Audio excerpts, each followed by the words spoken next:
Welcome to our channel. So இன்றைக்கி நம்ம exam awareness வீடியோவில் என்ன நோட்டிஃபிகேஷன் பார்க்க போகிறோம் அப்படின்னா, எஸ்பிஐ ஸ்டேட் பேங்க் ஆஃப் இந்தியாவில் JA junior associate customer support and sales. So இந்த நோட்டிஃபிகேஷன் தான் டீட்டெயிலாக பார்க்க போகிறோம். Around all over India 9,000+ vacancy வந்திருக்கு. ஸோ என்னென்ன ஸ்டேட்டில் எவ்வளோ வேக்கண்ட் வந்திருக்கு, அதுக்கு யார் யாரெல்லாம் எலிஜிபிள், என்னென்ன மாதிரியான ஏஜ் க்ரைட்டீரியா இருக்குது, அதுக்கு என்ன சிலபஸ் இருக்குது, ஸ்டடி பிளான் இருக்குது அப்படின்றத ஒன் பை ஒன்னாக நம்ம பார்க்கலாம். Okay. So recruitment of junior associate customer support and sales. So எஸ்பிஐயோட ஒரு நோட்டிஃபிகேஷன். ஸோ இது என்ன மாதிரியான ஜாப் அப்படின்றத அவங்களே சொல்லியிருக்காங்க. ஸோ கிளரிக்கல் கேடர், அதாவது ஒரு கிளர்க் லெவல் அப்படின்ற மாதிரியான ஒரு போஸ்டிங் அப்படின்னு சொல்கிறாங்க. ஈவன் அந்த நம்ம customer support, client support, so இந்த மாதிரியான ப்ராசஸ் அதிகமாக இருக்கும் அப்படின்ற மாதிரி சொல்கிறாங்க. தென் அதுக்கப்புறம் இவங்க என்ன மென்ஷன் பண்ணியிருக்கான்னு பாருங்கள். There is no provision for inter circle transfer, inter state transfer. அதாவது நீங்கள் இப்போ ஒரு இடத்துல எக்ஸாம் கிளியர் பண்ணி வேலை வாங்கிட்டீங்க அப்படின்னா, ஒரு 5 வருஷத்துக்கு பார்த்திங்க அப்படின்னா இந்த ஸ்டேட்லேருந்து வேறு ஸ்டேட்டு, அல்லது இந்த ஒரு தமிழ்நாட்டுக்குள்ளே நீங்கள் வேலை வாங்குறீங்க அப்படின்னா இந்த மாவட்டத்துலேருந்து வேறு மாவட்டம். ஸோ அப்படின்ற மாதிரி ட்ரான்ஸ்ஃபர் வந்துட்டு ஒரு 5 வருஷத்துக்கு கிடையாது. அதாவது பிஃபோர் கம்ப்ளீஷன் ஆஃப் 5 இயர்ஸ், ஒரு 5 ஆண்டுகளுக்கு அந்த மாதிரியான ட்ரான்ஸ்ஃபர் ப்ராசஸ் எதுவும் நடக்காது. எங்கே நீங்கள் ஜாயின் பண்ணுறீங்களோ அங்கே ஒர்க் பண்ணுற மாதிரி இருக்கும். ஸோ ஆஃப்டர் 5 இயர்ஸ் தான் உங்களுக்கு அந்த ட்ரான்ஸ்ஃபர் அந்த மாதிரியான ப்ராசஸ்லாம் நடக்கும் அப்படின்றத தெளிவாக ஃபஸ்ட்டு பேஜ்லேயே மென்ஷன் பண்ணியிருக்காங்க. ஓகே. ஸோ இதுதான் அந்த ஜாப் ரோல். தென் அடுத்தது முக்கியமான பாயிண்ட் பார்க்கலாம். தென் இதில் ஃபஸ்ட்டு நம்ம பார்க்க போகிறது இம்பார்ட்டன்ட் டேட். சரி, நோட்டிஃபிகேஷன் இப்போ தான் வந்திருக்கு. ஸோ அதனால் கொஞ்சம் இப்போயே நீங்கள் ஈஸியாக ப்ரிப்பேர் ஆக ஸ்டார்ட் பண்ணலாம். ஸோ லாஸ்ட் டேட் பாருங்கள், அதாவது open from 11/8. So August 11 application open ஆகிருக்கு. ஸோ உங்களுக்கு முடிகிறது இந்த மந்த் எண்டு ஆகஸ்ட் 31 வரைக்கும் லாஸ்ட் டேட் இருக்குது. ஸோ ஒன்ஸ் வீடியோ பாருங்கள். ஸோ வீடியோ பார்த்ததுக்கப்புறமா ஒன்ஸ் ஒரிஜினல் நோட்டிஃபிகேஷன் டிஸ்கிரிப்ஷனில் இருக்கும். ஸோ அதே எடுத்து கோ த்ரூ பண்ணுங்கள். சிலபஸ் பாருங்கள். சிலபஸ் பார்த்ததுக்கப்புறமா குயிக்காக அப்ளை பண்ணிவிட்டு அதுக்கேற்ற மாதிரி ஒரு ஸ்டடி பிளான் போட்டு ஸ்டார்ட் பண்ணியிருக்கேன். சரி, அரௌண்ட் இவங்க பாருங்கள் அப்ளை பண்ணுறதுக்கு அண்டு ஃபீஸ் பே பண்ணுறது ரெண்டுக்குமே சேர்த்தே வந்துட்டு ஆகஸ்ட் 31 லாஸ்ட் டேட். சரிங்களா? ஸோ நீங்கள் அப்ளை மட்டும் பண்ணி வச்சுட்டு ஃபீஸ் பே பண்ணுறதுக்கு நிறைய பேர் அப்படி இருப்பாங்க. சரி, அமௌண்ட் இல்லாதனால ஃபஸ்ட்டு அப்ளை பண்ணி வச்சுருவாங்க. அப்ளை பண்ணிட்டு இன்னொரு நாள் ஃபீஸ் பே பண்ணலாம் நினைப்பாங்க, அப்படியே மறந்துடும். ஸோ அதனால் கொஞ்சம் கவனமாக இருங்க. ஃபீஸ் பே பண்ணிட்டோமா பண்ணலையா, சப்போஸ் பண்ணிட்டீங்க அப்படின்னா அந்த அப்ளிகேஷன் டவுன்லோட் பண்ணி வச்சுக்கோங்க. டவுன்லோட் பண்ணலை அப்படின்னா நீங்கள் இன்னும் அப்ளை ஃபீஸ் பே பண்ணியிருக்க மாட்டீங்க அப்படின்றது அர்த்தம். சரி, ஓகே. அடுத்து டோட்டல் வேகன்சி. ஸோ ஆல்ரெடி சொன்ன மாதிரி ஒரு ஹியூஜ் வேகன்சி தான். அரௌண்ட் 9,124 9,000+ வேகன்சிஸ் இருக்குது. ஸோ இதில் 760, அதாவது 7,680, சரியா, 7,680 நார்மல் வேகன்சி.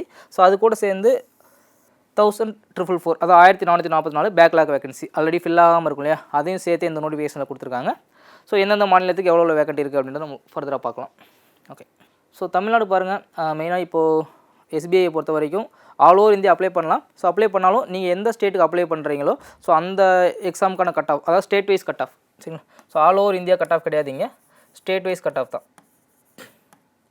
ஸோ இப்போ நீங்கள் தமிழ்நாடு அப்ளை பண்ணுறீங்க அப்படின்னா, ஸோ அந்த எக்ஸாம் எழுதுறீங்க அப்படின்னா தமிழ்நாட்டுக்குன்னு ஒரு கட் ஆஃப் இருக்கும். அந்த கட் ஆஃப் நீங்கள் கிளியர் பண்ணிங்கன்னா மெயின்ஸ் போகிற மாதிரி இருக்கும். சேம் மெயின்ஸ்லேயுமே தமிழ்நாட்டுக்கு அந்த ஸ்டேட் வைஸ் கட் ஆஃப் தான், இங்கே ஜென்ரல் கட் ஆஃப் கிடையாது. ஓகே. பட் அப்ளை பண்ணுறது யாரும் அப்ளை பண்ணலாம். இப்போ தமிழ்நாடுனா தமிழ்நாட்டில் உள்ளவங்க மட்டும் தான் அப்ளை பண்ணணும் அப்படின்ற மாதிரி ப்ராசஸ் கிடையாது.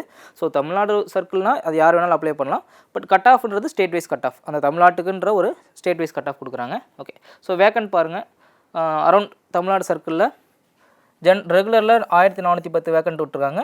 அதுக்கப்புறம் பேக்லாகில் ஒரு 106, மொத்தமாக ஒரு அரௌண்ட் 1,500+ வேகன்சி வந்து தமிழ்நாடு சர்க்கிள்லே இருக்குது. ஸோ இது தமிழ்நாட்டிலேருந்து பேங்கிங் படிக்கிற மாணவர்களுக்கு ஒரு நல்ல சான்ஸ். சரி, ஏன்னா நிறைய பேர் ஃபார் எக்ஸாம்பிளுக்கு கேர்ள்ஸ்லாம் வந்துட்டு பேங்கிங் நிறைய பேர் படிக்கிறாங்க, பேங்கிங் தான் அதிகமாக படிக்கிறாங்க. ஏன்னா ஒவ்வொரு வருடமுமே கரெக்டாக இந்தந்த நோட்டிஃபிகேஷன் கரெக்டாக வரும்னு சொல்லிட்டு கரெக்டாக ஆனுவல் பிளானர் கொடுத்துட்டு அதை அப்படியே ஃபாலோ பண்ணுவாங்க பேங்கிங்கை பொறுத்த வரைக்கும். சரி, எந்த ஒரு டிலே ப்ராசஸும் மேக்ஸிமம் இருக்காது.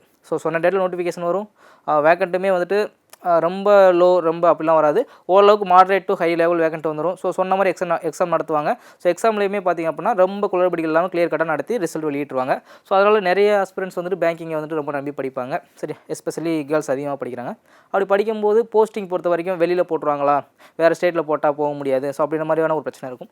ஸோ அதுக்கு இந்த நோட்டிஃபிகேஷன் பார்த்திங்க அப்படின்னா நீங்கள் சப்போஸ் தமிழ்நாடு சர்க்கிள் அப்ளை பண்ணிட்டீங்க அப்படின்னா உங்களுக்கு போஸ்டிங் தமிழ்நாட்டுக்குள்ளே தான் இருக்க போகுது. ஸோ தமிழ்நாட்டுக்குள்ளே ஏதாவது ஒரு எஸ்பிஐ ஜோனில் உங்களுக்கு போஸ்டிங் போட போகிறாங்க.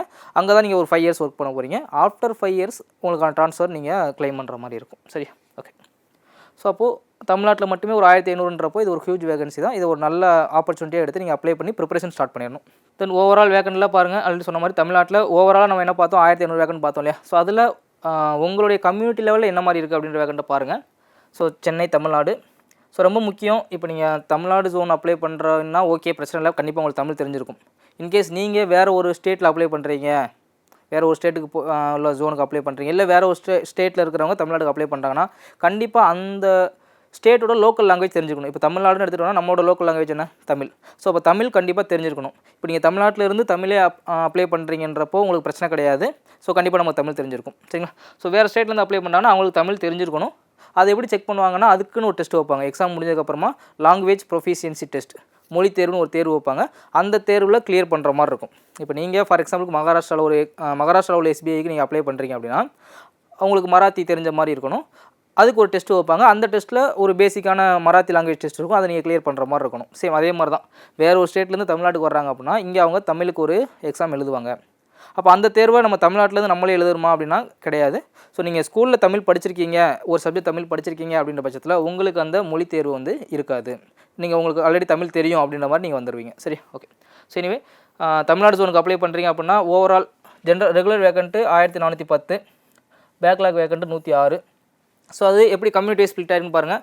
ஸோ எஸ்சிக்கு மட்டுமே 264 வேக்கண்ட் இருக்குது, 267.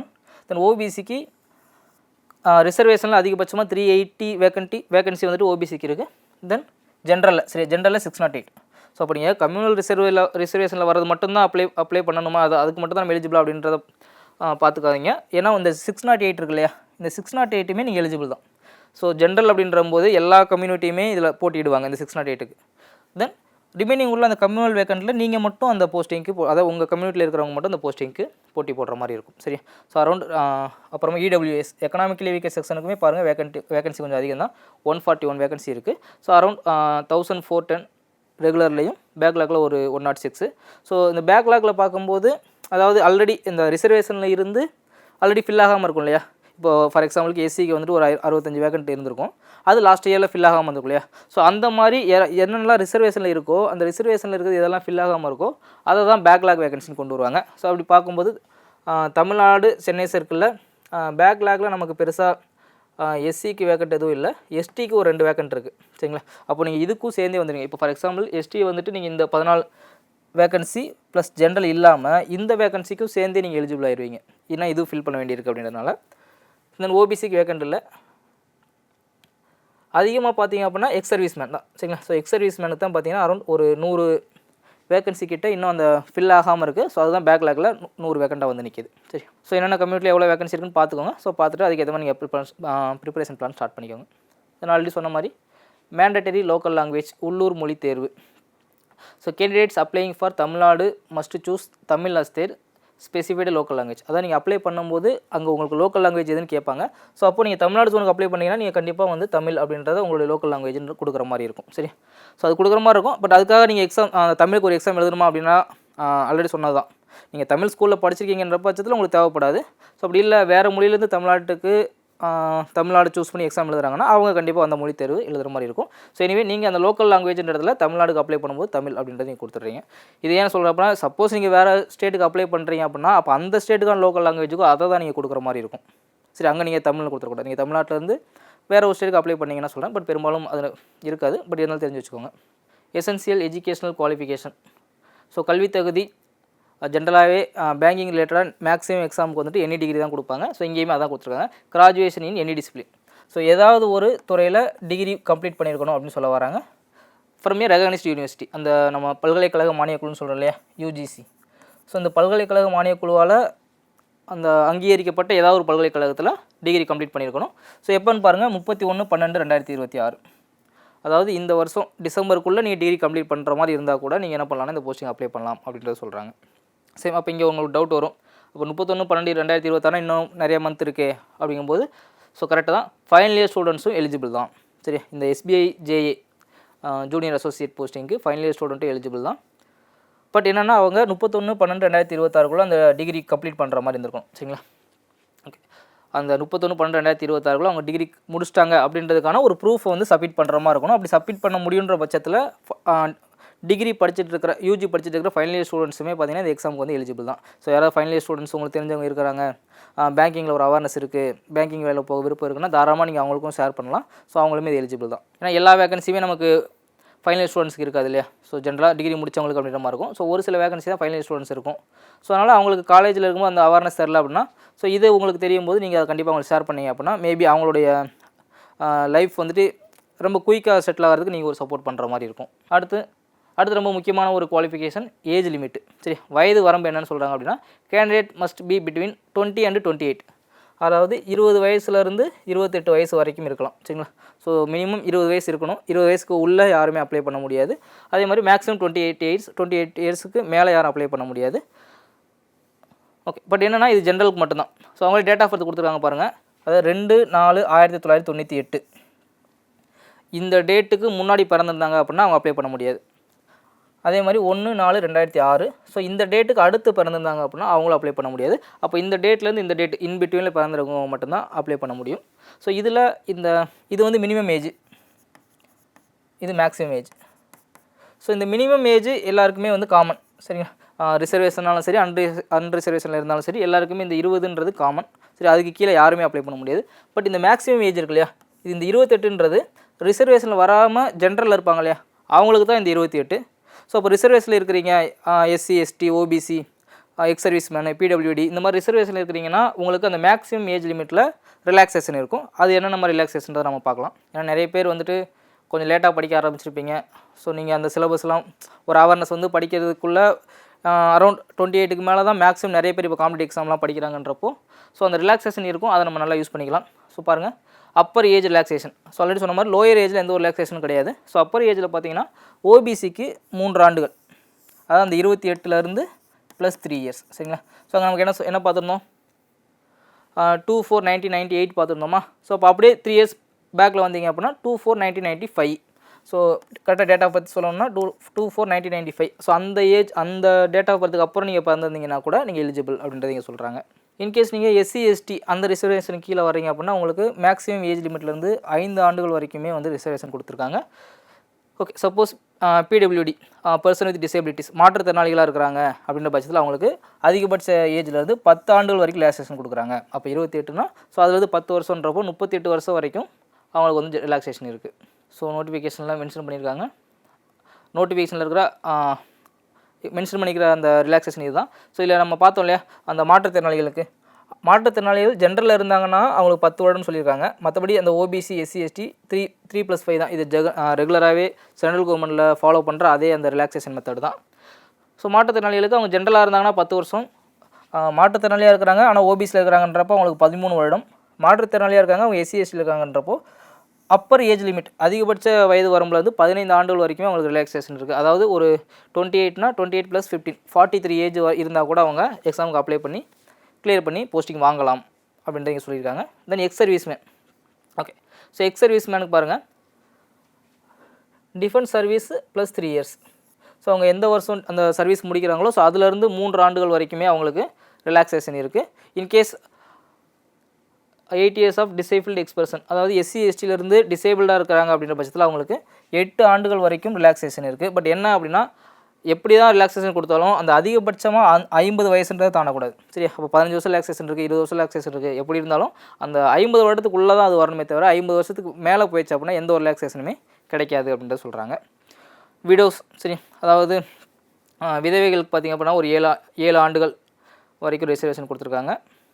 அது மாறுது. சரி, 7 ஆண்டுன்றது ஜென்ரல் இடபிள்யூஎஸ், அதே ஓபிசி எஸ்சி எஸ்டி இருந்தாங்கன்னா 38 வயசு 40 வயசு ஸோ அப்படின்ற மாதிரி மாறுது. ஓகே, ஸோ ஜென்ரல் இருந்தாங்கன்னா 35 வயசு வரைக்கும் எலிஜிபிள், அதுவே ஓபிசியாக இருந்தாங்கன்னா 38 வயசு வரைக்கும் எலிஜிபிள், அதுவே எஸ்சி எஸ்டியாக இருந்தாங்க விடோவாக இருந்தாங்க அப்படின்னா அவங்க 40 வயசு வரைக்குமே eligible for this post. Okay, then அடுத்து என்ன சொல்கிறாங்கன்னு பாருங்கள். இது மேபி யாராவது பண்ணியிருந்தீங்கன்னா தெளிவாக பார்த்துக்கோங்க. Trained apprentices of SBI. So எஸ்பிஐயில் யாராவது அப்ரெண்டிஸ் கோர்ஸ் பண்ணியிருக்காங்க அப்படின்னா ஸோ அவங்களுக்கும் அப்பர் ஏஜில் வந்துட்டு ரிலாக்ஸேஷன் இருக்குது. ஸோ அவங்களுக்கு ஜென்ரலாகவே இருந்தாலுமே அதுலேயுமே அவங்களுக்கு 1 இயர் ரிலாக்ஸேஷன் இருக்குது. சப்போஸ் ஓபிசியாக இருந்தாங்கன்னா 4 ஆண்டுகள் ரிலாக்ஸேஷன் இருக்குது. எஸ்சி எஸ்டியாக இருக்கிற பட்சத்தில் 6 வருடங்கள், மாற்றுத்திறனாளிகளுக்கு 11, 14, 16 மாற்றுத்திறனாளியாக இருந்து ரிசர்வேஷன்லேயே வர்றாங்க அப்படின்னா ஸோ அதுக்கேற்ற மாதிரி அவங்களுக்கு ரிசர்வேஷன் இருக்குது. ஸோ அப்பர் ஏஜில் இந்தளவுக்கு ரிலாக்ஸேஷன் இருக்குது. ஸோ அதை நீங்கள் பார்த்துட்டு உங்களுக்கு என்ன ரிலாக்ஸேஷன் இருக்குது அப்படின்றத பார்த்துட்டு நீங்கள் தாராளமாக அப்ளை பண்ணலாம். சரி, ஸோ அங்கே என்ன சொல்கிறேன், நிறைய பேர் என்ன பண்ணிடுவாங்கன்னா அந்த நோட்டிஃபிகேஷனில் மேலே உள்ளதில் அல்லது ஏதாவது ஒரு போஸ்டரில் மேலே உள்ள அந்த ஏஜ் ரிலாக்ஸேஷனை மட்டும் பார்த்துட்டு 20 to 28 அப்போ நம்ம 28 இல்லை நமக்கு 29 ஆயிடுச்சு அப்படின்னு சொல்லிட்டு அப்ளை பண்ணாமல் விட்ருவாங்க. ஸோ என்ன மாதிரி ரிலாக்ஸேஷன் இருக்குது அதுக்கு நம்ம எலிஜிபிளான்னு பார்த்துட்டு அதுக்கப்புறமா நீங்கள் பிளான் பண்ணிக்கோங்க. ஓகே, ஸோ அடுத்து நம்ம பார்க்குறது ரெஸ்ட்ரிக்ஷன், விண்ணப்ப கட்டுப்பாடு. ஸோ என்ன சொல்கிறாங்கன்னு பாருங்கள். Candidates can apply for vacancies in one state or union territory only and take only one test only one. So என்ன சொல்ல வராங்கன்னா விண்ணப்பதாரர்கள் ஏதேனும் ஒரு மாநிலத்துக்கு மட்டும்தான் விண்ணப்பிக்க முடியும். சரியா? இப்போ நீங்கள் ஓகே எலிஜிபிளாக இருக்கீங்க, உங்களுக்கு ஏஜ் கிரைட்டீரியாவும் இருக்குது, எஜுகேஷன் குவாலிஃபிகேஷன் இருக்குது. ஸோ அதனால் நான் என்ன பண்ணுறேன், நான் நிறைய மாநிலத்துக்கு அப்ளை பண்ணுறேன், ஏன்னா வேக்கண்ட் அதிகமாக இருக்குது, அப்போ நான் நிறைய மாநிலத்துக்கு அப்ளை பண்ணுறேன், தமிழ்நாடு இல்லைனா கேரளா கர்நாடகா அப்படின்னு அப்ளை பண்ணுறேன் அப்படின்னா பண்ண முடியாது. ஏதாவது ஒரு மாநிலத்தை சூஸ் பண்ணி அந்த மாநிலத்துக்கு மட்டும் தான் நீங்கள் அப்ளை பண்ண முடியும். ஸோ அப்போ நீங்கள் சூஸ் பண்ணுறது அது நீங்கள் எந்த மாநிலம் வேணாலும் இருக்கலாம், நீங்கள் இருக்கிற மாநிலமாக தான் இருக்கணும். இப்போ தமிழ்நாடுனா நான் தமிழ்நாட்டுக்கு தான் அப்ளை பண்ணணும் அப்படின்ற ரூல்ஸ் கிடையாது. சப்போஸ் வேகன்சி அதிகமாக இருக்குது, அதனால் நாங்கள் அப்ளை பண்ணுறேன், நீங்கள் தாராளமாக அப்ளை பண்ணலாம். ஆனால் அவங்க ஒரு கிரைட்டீரியா வச்சுருக்காங்க, எங்கே நீங்கள் அப்ளை பண்ணுறீங்களோ அந்த ஊரில் உள்ள லோக்கல் லாங்குவேஜ் கண்டிப்பாக நீங்கள் தெரிஞ்சிருக்கணும். அதுக்கு அவங்க ஒரு டெஸ்ட்டு வைப்பாங்க, அது நீங்கள் பாஸ் பண்ணணும். சரி, ஓகே. ஸோ அதை ஸ்ட்ரிக்டாக சொல்லிட்டாங்க. ஒரு மாநிலத்துக்கு அல்லது யூனியன் பிரதேசத்துக்கு மட்டும் தான் நீங்கள் அப்ளை பண்ண முடியும். எக்ஸாமுக்கு ஒரு டைம் மட்டும் தான் நீங்கள் அப்பியர் ஆக முடியும். சரிங்களா? ஸோ 2 டைமுக்கு அப்ளை பண்ண நான் 2 டைம் எக்ஸாம் எழுதி பார்க்குறேன், இல்லை ஒரே இதுக்கு நான் 2 டைம் அப்ளை பண்ண போகிறேன், மாற்றி அப்ளை பண்ண போகிறேன் அப்படிலாம் ட்ரை பண்ண முடியாது. ஒரு டைம் ஒரு ஸ்டேட்டுக்கு ஒரு அல்லது யூனியன் பிரதேசத்துக்கு அப்ளை பண்ண போகிறீங்க, எக்ஸாமுக்கு நீங்கள் ஒரே ஒரு முறை தான் அப்பியர் ஆக போகிறீங்க. சரியா? ஸோ அதுக்கேற்ற மாதிரி நீங்கள் படிச்சுக்க போகிறீங்க. கிளியர் பண்ணிட்டீங்க அப்படின்னா அதிலே நீங்கள் வேலை வாங்கிட்டு போயிடலாம்.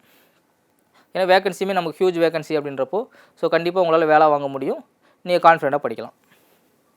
ஓகே. ஸோ அடுத்தது ரொம்ப முக்கியமான ஒரு criteria application fees detail.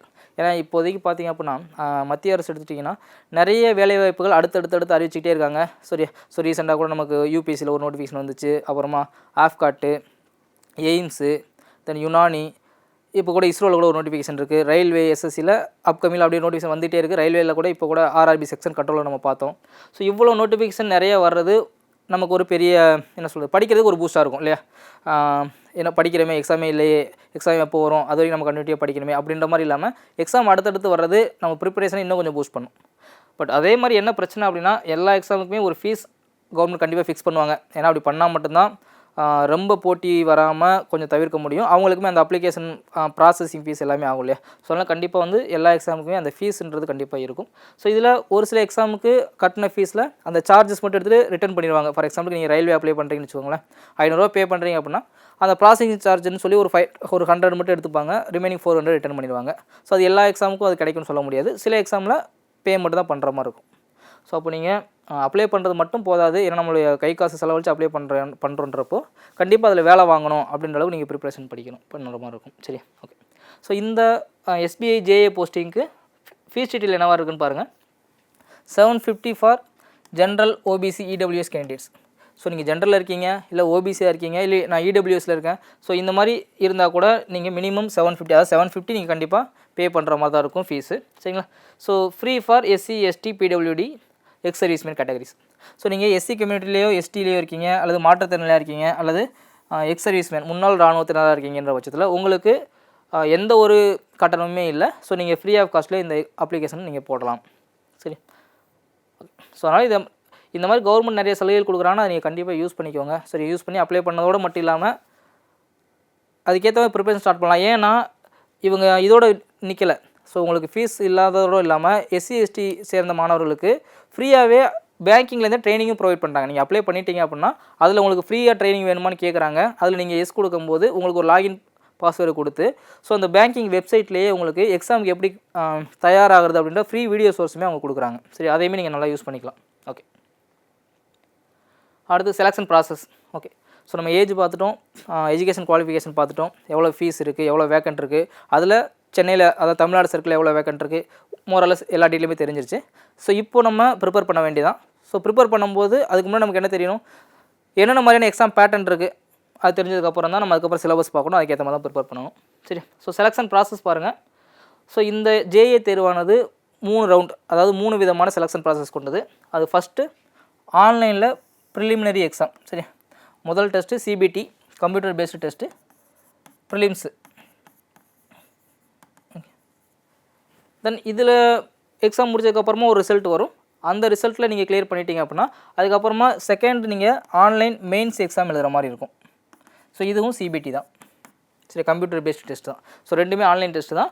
So prelims எழுதுறீங்க, அந்த ப்ரிலிம்ஸில் நீங்கள் நல்ல மார்க் ஸ்கோர் பண்ணிட்டீங்க அப்படின்ற பட்சத்தில் நீங்கள் மெயின்ஸுக்கு செலக்ட் ஆகிறீங்க.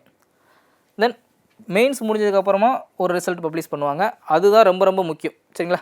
ஏன்னா அந்த மார்க்கை வச்சு தான் உங்களுக்கு போஸ்டிங் எங்கே கிடைக்க போகுது, இல்லை போஸ்டிங் கிடைக்க போதா இல்லையா அப்படின்றத முடிவு பண்ணுறது இந்த மெயின்ஸ் எக்ஸாம் தான்.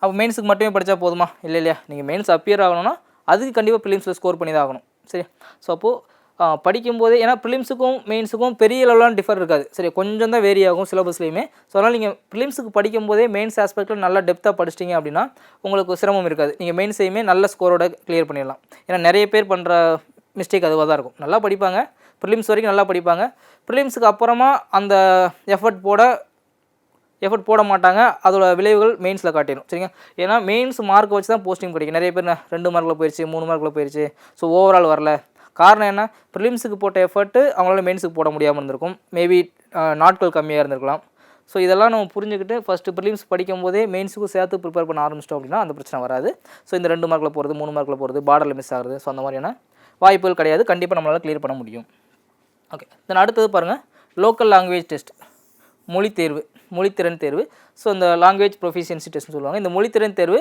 நாட் ஃபார் ஆல் சரிங்க எல்லாருக்குமானது கிடையாது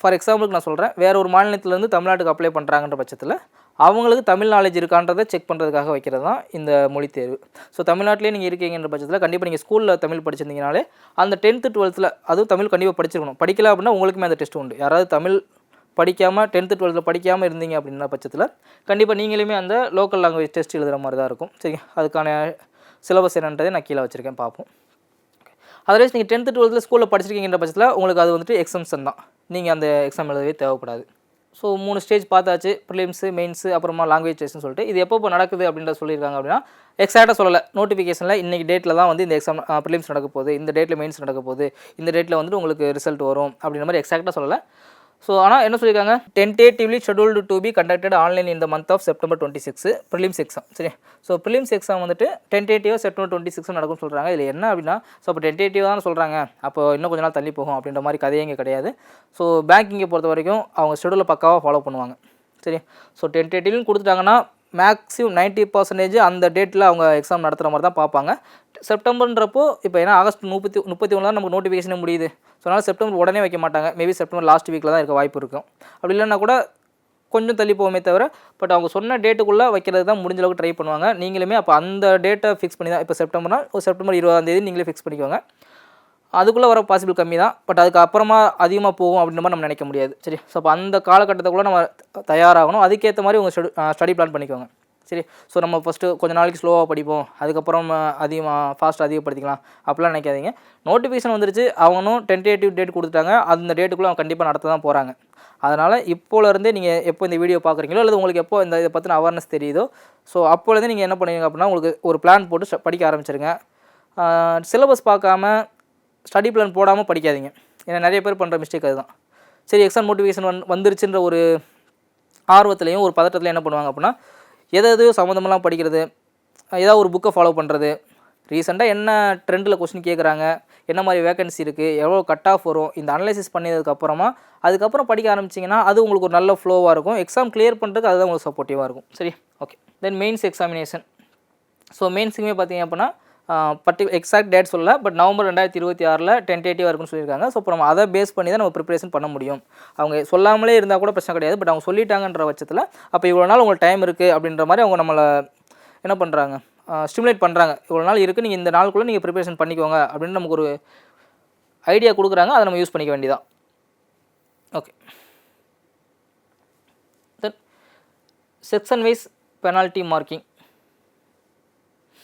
negative marking applies both exam அதாவது ப்ரிலிம்ஸ் மெயின்ஸ் ரெண்டுலேயுமே நெகட்டிவ் மார்க் இருக்குன்னு சொல்கிறாங்க இது காமன் தான் நீங்கள் மத்திய அரசு தேர்வு central government exam SSC railway banking நீங்கள் எது எழுதினாலுமே இந்த நெகட்டிவ் மார்க் சிஸ்டம் இது காமன் தான் சரி பட் என்ன ரேஞ்சுன்றதை பார்த்துக்கோங்க 1/4 தான் நீங்கள் 4 கேள்வி தவறாக எழுதினா தான் உங்களுக்கு ஒரு கேள்விக்கான மதிப்பெண் வந்து வழங்கப்படாது ஸோ அப்போது இது நல்லா நீங்கள் புரிஞ்சுக்கணும் ஸோ நிறைய பேர் நெகட்டிவ் இருக்குன்றதுனால ரொம்ப கம்மியான கொஸ்டின் மட்டும் அப்ளை பண்ணுவாங்க அட்டன் பண்ணுவாங்க அதுவும் தப்பு சரிங்களா ஒரு கட் ஆஃப் இப்போ ரீசெண்டாக வர எக்ஸாம்லாம் பார்த்தீங்கன்னா போட்டி அதிகமாகிடுச்சு நம்ம ஆல்ரெடி சொன்ன மாதிரி எந்த அளவுக்கு தேர்வுகள் நிறைய மத்திய அரசாங்கம் வந்துட்டு வெளியிட்டுக்கிட்டே இருக்காங்களோ அதுக்கேற்ற மாதிரி காம்படிஷன் அதிகமாகிடுச்சு காம்படிஷன் அதிகமாக கண்டிப்பாக கட் ஆஃப் அதிகமாக தான் ஆகும் ஸோ அப்போ சமீபத்தில் கட் ஆஃப் அதிகமாகுதுன்றப்போ அப்போ அந்த கட் ஆஃபை நம்ம எப்படி அச்சீவ் பண்ணுறதுன்னு தான் பார்க்கணும் இதுதான் நான் சொன்னேன் அந்த பிளான் இல்லாமல் நீங்கள் படிக்கக்கூடாதுன்னு சொன்னேன் ஸோ உங்களுக்கு ஃபார் எக்ஸாம்பிளுக்கு ஒரு 75 கட் ஆஃப் வரப்போகுது இவ்வளோ காம்படிஷன் இருக்குது இவ்வளோ வேக்கன்ட் இருக்குது அப்படின்ற ஒரு ஐடியா வந்துடும் ஏன்னா போன டைம் வேகன்சி கட் ஆஃப்லாம் பார்த்தா ஒரு ஐடியா வந்துடும் அப்படி இருந்தும் நீங்கள் ஒரு அக்யூரஸியாக நான் போடுறேன் அதனால் 60 போட்டிருக்கேன் 65ல் ஒன்று கூட தப்பே இருக்காது எனக்கு நெகட்டிவ் மார்க்கே வராது அப்படின்னு நீங்கள் அப்ரோச் பண்ணிங்க அப்படின்னா இதில் எந்த யூஸும் கிடையாது சரியா ஸோ நெகட்டிவ் மார்க் இருந்தாலும் 4ல் ஒரு கொஸ்டின் தான். அப்போ எந்த மாதிரியான கேள்விகளை நம்ம ரிஸ்க் எடுத்து பண்ணலாம், ஓரளவுக்கு ஓகே எனக்கு இந்த 50-50 தெரியுது, அவரான்னு தான் கன்ஃபியூஸ் ஆகிருக்கு அப்படின்னா அந்த இடத்துல நீங்கள் தாராளமாக ரிஸ்க் எடுக்கலாம். மேபி அந்த மாதிரி ஒரு 4 கொஸ்டின் ரிஸ்க் எடுக்கிறீங்க, ரிஸ்க் எடுத்து ஒரு கொஸ்டின் வந்தால் கூட உங்களுக்கு கொஞ்சம் அட்வான்டேஜ் தான் அதில். சரி, ஓகே. அதனால் அந்த நெகட்டிவ் மார்க்குன்றதை டோட்டலாக நீங்கள் வந்துட்டு தேவையில்லைன்ற மாதிரி அவாய்ட் பண்ணக்கூடாது. அந்த நெகட்டிவ் மார்க்கை எந்த அளவுக்கு நம்ம எஃபிஷியண்ட்டாக யூஸ் பண்ணுறோன்றது இருக்குது. எனக்கு கம்ப்ளீட்டாக தெரிலங்க, இப்போ ஃபார் எக்ஸாம்பிள் ஒரு இயர் கேட்குறாங்க, இல்லை ஒரு நபரோட பேர் கேட்குறாங்க, அதெல்லாம் நம்ம கம்ப்ளீட்டாக தெரிலனா அங்கே நீங்கள் ரிஸ்க் எடுக்கக்கூடாது. சரி, இயர்லாம் நீங்கள் வந்துட்டு அந்த 4ல் ஒன்றோ இல்லை ஒரு நபரோட பேர் 4ல் ஒன்றையோ ஜட்ஜ் பண்ணுறது ரொம்ப கஷ்டம். இல்லை ஏதோ ஒரு லாஜிக்கலான கொஸ்டினாக இருக்குது, இந்த மாதிரி நடந்திருக்கலாம், ஒரு ஒரு ஃபார் எக்ஸாம்பிளுக்கு இல்லை ஒரு ரீசனிங் கொஸ்டினாக இருக்குது, ரீசனிங் கொஸ்டின் நீங்கள் இந்த ஆன்சர் வந்திருக்கலாம் அப்படின்னு ஒரு ஐடியா வருது அப்படின்னா அதில் நீங்கள் தாராளமாக ரிஸ்க் எடுக்கலாம். மேபி நமக்கு கரெக்டாக இருந்துச்சு அப்படின்னா அதில் நமக்கு அட்வான்டேஜ் இருக்குது. சரி, ஓகே. எனிவே ப்ரிலிம்ஸு மெயின்ஸ் ரெண்டுலேயுமே நெகட்டிவ் மார்க் இருக்குது, 1/4 நெகட்டிவ் மார்க்னு சொல்கிறாங்க. அடுத்து இது ரொம்ப முக்கியம், நோ செக்ஷனல் கட் ஆஃப். பெரும்பாலும் அந்த பேங்கிங்கை பொறுத்த வரைக்கும் sectional timing, sectional cut off ஒரு சில இடத்துல மெயின்டைன் பண்ணுவாங்க. So sectional timing, sectional cut ஆஃப்னா ஒன்றும் இல்லை. இப்போ நமக்கு சிலபஸ் வந்து பிரித்து கொடுத்துருப்பாங்க. ஃபார் எக்ஸாம்பிளுக்கு maths, reasoning, English, general awareness பிரிக்கிறாங்க அப்படின்னா அந்தந்த போர்ஷனை அந்தந்த கொடுத்த டயத்துக்குள்ளே முடிக்கணும் அப்படின்றத செக்ஷனல் டைமிங். சரி, இந்த செக்ஷனல் டைமிங்கிறது காமனாகவே பேங்கிங் மத்திய அரசில் பெரும்பாலும் பேங்கிங் எக்ஸாமில் மெயினாக ஃபாலோ பண்ணுறது இந்த செக்ஷனல் டைமிங். இப்போ மேக்ஸ் மட்டும்னா 20 நிமிஷம் இந்த மேக்ஸை மட்டும் முடிக்கணும் அப்படின்ற மாதிரி இருக்கும். சரிங்களா, ஓகே. அதான் sectional timing. Then sectional cut ஆஃப்ன்றது கட் ஆஃப் ரிலீஸ் பண்ணும்போது நீங்கள் அவங்க சொன்ன மார்க்கு கட் ஆஃப் எடுக்கணும், அது இல்லாமல் பர்டிகுலராக இந்த செக்ஷனில் இவ்வளோ மார்க் எடுத்துருக்கணும் அப்படின்னு ஒரு ரூல்ஸ் இருக்கும், அதையும் நீங்கள் எடுத்துருக்க மாதிரி இருக்கும். அதுதான் செக்ஷனல் கட் ஆஃப்னு சொல்லுவாங்க. பட் இந்த நோட்டிஃபிகேஷனில் நமக்கு நோ செக்ஷனல் கட் ஆஃப்னு சொல்லிட்டாங்க. உங்களுக்கு இப்போ மேக்ஸில் நீங்கள் கண்டிப்பாக 20க்கு 10 எடுத்துருக்கணும், ரீசனிங் நான் எக்ஸாம்பிள் சொல்கிறேன். ஸோ 20 ரீசனிங் 20க்கு 10 எடுத்துருக்கணும், இங்கிலீஷில் ஒரு 20க்கு 15 எடுத்துருக்கணும். ஸோ அந்த மாதிரியான செக்ஷனல் கட் ஆஃப் வந்து இங்கே கிடையாதுன்னு சொல்லிட்டாங்க. பட் ஆனால் செக்ஷனல் டைமிங் கண்டிப்பாக இருக்கும், அது பேங்கிங்கில் எப்போவுமே ரெகுலராக இருக்கிறது தான். சரி, அந்தந்த அப்போ நீங்கள் நான் எதுக்காக இதை சொல்கிறேன் அப்படின்னா, அப்போ நீங்கள் ப்ராக்டிஸ் பண்ணும்போது ரீசனிங்கை ஃபாஸ்ட்டாக ப்ராக்டிஸ் பண்ணுறது, அப்புறமா ஜிஎஸ் எல்லாத்தையும் படிச்சுட்டு மேக்ஸை ஸ்லோவாக பண்ணுறது, அப்படி இருந்தீங்கன்னா வேலைக்கு ஆகாது. So sectional cut off, sectional timing இருக்குன்றப்போ அந்தந்த ஏரியாவை நீங்கள் அந்த குறிப்பிட்ட டயத்துக்குள்ளே முடிக்கணும். அப்போ உங்கள் ப்ராக்டிஸும் அந்த மாதிரி இருக்கணும். சரியா, டைமிங் வச்சு ப்ராக்டிஸ் பண்ணணும். மேக்ஸாக 20 கொஸ்டினா அப்போ இந்த 20 நிமிஷத்தில் முடிக்கணும், ரீசனிங்காக 20 கொஸ்டினா அதை ஒரு 15 நிமிஷத்தில் முடிக்கணும். ஸோ இந்த மாதிரி செக்ஷனல் டைமிங் வச்சு ப்ராக்டிஸ் பண்ணால் தான் இந்த மாதிரி பேங்கிங் எக்ஸாம் கிளியர் பண்ண முடியும். Okay, candidates in Tamil Nadu can take the exam in English, Hindi or Tamil. சரியா, ஓகே. ஸோ தமிழ்நாட்டில் நீங்கள் எக்ஸாம் எழுதுறீங்க அப்படின்னா இங்கிலீஷ், ஹிந்தின்றது காமன், எல்லாருக்குமே அது எலிஜிபிள் தான். ஸோ அது இல்லாமல் நீங்கள் தமிழ்நாட்டில் எழுதுறீங்கன்றப்போ உங்களுக்கு தமிழ்லேயும் கேள்வித்தாள் இருக்கும் அப்படின்றத சொல்கிறாங்க.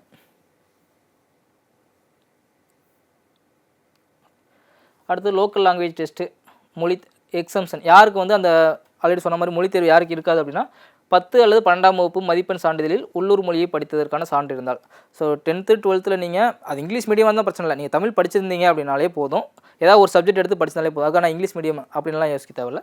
சரி, அந்த உள்ளூர் மொழியை படிச்சிருக்கீங்க, தமிழ் நீங்கள் படிச்சிருக்கீங்கனாலே உங்களுக்கு வந்து அந்த லாங்குவேஜ் டெஸ்ட் வந்து கிடையாது, நீங்கள் எக்ஸம்ஷன் ஆகிடுறீங்க.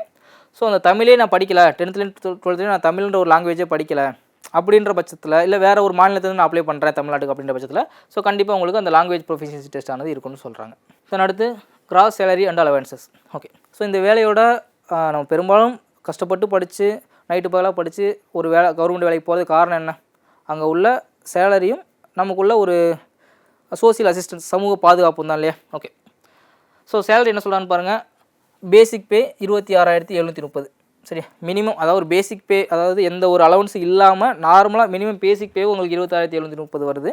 ஸோ அது இல்லாமல் நீங்கள் மெட்ரோ சிட்டி, சென்னை, மும்பை அந்த மாதிரியான சிட்டிக்கெலாம் நீங்கள் போகும்போது அரௌண்ட் 46,000 கிட்ட உங்களுக்கு சம்பளம் வந்துட்டு வருது, அலவன்ஸ்லாம் சேர்த்து அப்படின்றத சொல்கிறாங்க. தென் ஜாப் ரோல்ஸ், ரெஸ்பான்சிபிலிட்டிஸ் பார்க்கும்போது ஆல்ரெடி சொன்னது தான், மார்க்கெட்டிங், கஸ்டமர் காலு, அப்புறமா கிராஸ் செல்லிங் ப்ராடக்ட். சரி, உங்களுடைய ப்ராடக்ட்டை நீங்கள் மார்க்கெட்டிங் பண்ணுற மாதிரி இருக்கும். ஸோ கஸ்டமருக்கு ஏதாவது கொரிஸ் அப்படின்னா அதை நீங்கள் ஹேண்டில் பண்ணுற மாதிரி இருக்கும். ஸோ இதுதான் உங்களுக்கான அந்த ஜாப் ரெஸ்பான்சிபிலிட்டிஸ். அதை அவங்க தெளிவாக வேலையை சொல்லிட்டாங்க, junior associate customer support and சேல்ஸ்ன்றது அவங்க தெளிவாக சொல்லியிருக்காங்க. தென் இடமாற்ற விதிமுறைகள், ஸோ ஃபஸ்ட்டு பேஜே கொடுத்துட்டாங்க. ஸோ இந்த வேலைக்கு நீங்கள் ஜாயின் பண்ணிட்டீங்க அப்படின்னா இந்த ஸ்டேட்லேருந்து நான் இந்த ஸ்டேட்டுக்கு போகிறேன் அப்படின்ற மாதிரி கேட்க முடியாது. தென் இந்த சர்க்கிள், இந்த இப்போ தமிழ்நாட்டுக்குள்ளே இந்த மாவட்டத்தில் நான் வேறு மாவட்டத்துக்கு எனக்கு போஸ்டிங் போடுங்க அப்படின்னு சொல்லிட்டு ஒரு ஃபஸ்ட்டு ஒரு 5 வருஷத்துக்கு கேட்க முடியாது. சரி, மினிமம் 5 வருஷம் உங்களுக்கு எங்கே போஸ்டிங் போகிறாங்களோ அங்கே தான் ஒர்க் பண்ணுற மாதிரி இருக்கும். தமிழ்நாடு அப்ளை பண்ணால் தமிழ்நாட்டுக்குள்ளே தான் போடுவாங்க. ஆனால் தமிழ்நாட்டுக்குள்ளே எந்த மாவட்டம் அவங்க போஸ்டிங் போடுறாங்களோ ஸோ அந்த மாவட்டத்தில் தான் நீங்கள் வேலை பார்க்குற மாதிரி இருக்கும். சரிங்களா, ஒரு 5 ஆண்டுகளுக்கு. ஸோ 5 ஆண்டுகளுக்கு அப்புறமா தான் நீங்கள் ட்ரான்ஸ்ஃபர் அந்த மாதிரிலாம் நீங்கள் ஃபாலோ பண்ணுற மாதிரி இருக்கும். ஓகே, தென் எனிவே ப்ரிலிம்ஸுக்கான சிலபஸ் பார்த்துக்கோங்க. உங்களுக்கு 1 ஹவரில் மொத்தமாக பாருங்கள் 30 35 35 சரிங்களா. ஸோ 70 30 ஒரு 100 கொஸ்டின் நீங்கள் 1 ஹவரில் எழுதுகிற மாதிரி இருக்கும். ஒவ்வொரு பார்ட்டுக்கும் 20 நிமிஷம் 20 நிமிஷம். இங்கிலீஷுக்கு 20 நிமிஷம், அதுக்குள்ளே நீங்கள் இங்கிலீஷ் முடிக்கணும். நியூமரிக்கல் எபிலிட்டி மேக்ஸ்க்கு 20 நிமிஷம், அதுக்குள்ளே அந்த மேக்ஸை முடிக்கணும். ரீசனிங்க்கு 20 நிமிஷம், அதுக்குள்ளே நீங்கள் ரீசனிங் முடிக்கணும். ஸோ அதுக்காக எல்லாத்தையுமே கம்ப்ளீட்டாக இத்தனை கொஸ்டின் அட்டன் பண்ணணுன்ற அவசியம் கிடையாது. ஸோ இந்த ரேஞ்சில் நீங்கள் கட் ஆஃப் கிளியர் பண்ணுற அளவுக்கு நீங்கள் கொஸ்டின் அட்டன் பண்ணுற மாதிரி பார்த்துக்கோங்க. ஏன்னா உங்களுக்கு செக்ஷனல் கட் ஆஃப் கிடையாது, பட் செக்ஷனல் டைமிங் இருக்குது அப்படின்ற நம்ம சொல்லியாச்சு. ஓகே, ஸோ இதுதான் அந்த ப்ரிலிம்ஸுக்கான உங்களுக்கு syllabus. English, maths, reasoning, so 3 சேர்த்து 100 கொஸ்டின். இந்த 100 கொஸ்டினுக்கு 1 ஹவர். அப்போ 100 கொஸ்டின் சேர்த்து 1 ஹவர் அப்படின்றது கிடையாது. ஒவ்வொன்றுக்கும் 20 நிமிஷம் 20 நிமிஷம். மேக்ஸுக்கு 20, இங்கிலீஷ்க்கு 20, ரீசனிங்க்கு 20. ஸோ இந்த டைமிங்குள்ளே நீங்கள் அந்த போர்ஷனை முடிக்கணும். இதுதான் செக்ஷனல் டைமிங்னு சொல்லுவாங்க. சரியா? ஓகே, ஸோ இதுதான் எஸ்பிஐயோட ஜேஏக்கான நோட்டிஃபிகேஷனோட ஃபுல் டீட்டெயில் நம்ம பார்த்தாச்சு.